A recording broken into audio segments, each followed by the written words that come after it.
Hello everyone, welcome back to my YouTube channel all in one roof.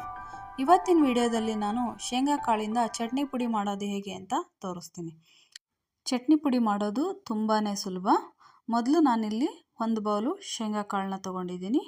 ಈ ಶೇಂಗಾ ಕಾಳನ್ನ ಒಂದು ಪ್ಯಾನ್ಗೆ ಹಾಕಿ ಚೆನ್ನಾಗಿ ಹುರ್ಕೋಬೇಕು.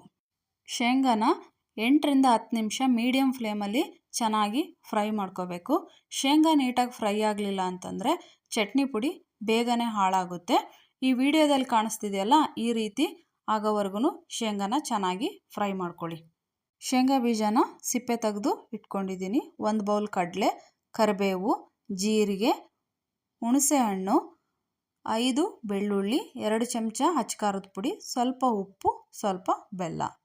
ಈಗ ಒಂದು ಪ್ಯಾನ್ನ ಬಿಸಿಗಿಟ್ಟು ಕರಿಬೇವು ಹಾಕಿ ಕರಿಬೇವಿನಲ್ಲಿರುವ ನೀರಿನ ಅಂಶ ಹೋಗೋವರೆಗೂ ಚೆನ್ನಾಗಿ ಫ್ರೈ ಮಾಡ್ಕೋಬೇಕು. ಫುಲ್ ಕರಿಬೇವು ಕೈಯಲ್ಲಿ ಪ್ರೆಸ್ ಮಾಡಿದರೆ ಪುಡಿ ಪುಡಿ ಹಾಕಬೇಕು. ಆ ಥರ ಕರಿಬೇವನ್ನ ಹುರ್ಕೋಬೇಕು. ನಂತರ ಅದೇ ಪ್ಯಾನ್ಗೆ ಬೆಳ್ಳುಳ್ಳಿ ಸೇರಿಸ್ಕೊಳ್ಳಿ. ಅದ್ರ ಜೊತೆಗೆ ಸ್ವಲ್ಪ ಹುಣಸೆ ಹಣ್ಣನ್ನು ಹಾಕಿ ಸ್ವಲ್ಪ ಬಿಸಿ ಮಾಡ್ಕೊಳ್ಳಿ.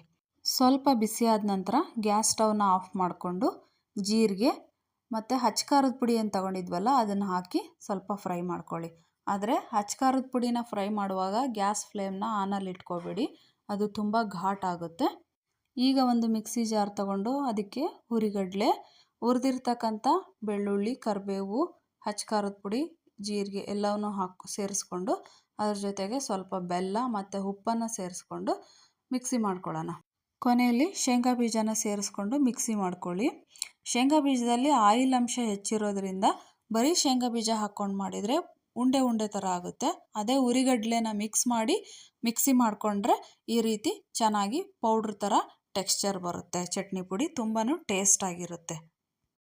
ಈ ಚಟ್ನಿ ಪುಡಿ ವಿಡಿಯೋ ನಿಮ್ಗೆ ಇಷ್ಟ ಆಗಿದ್ದರೆ ಪ್ಲೀಸ್ ಲೈಕ್ ಮಾಡಿ, ಶೇರ್ ಮಾಡಿ, ಹಾಗೆ ನನ್ನ ಚಾನಲ್ನ ಸಬ್ಸ್ಕ್ರೈಬ್ ಮಾಡ್ಕೊಳ್ಳಿ. Thank you.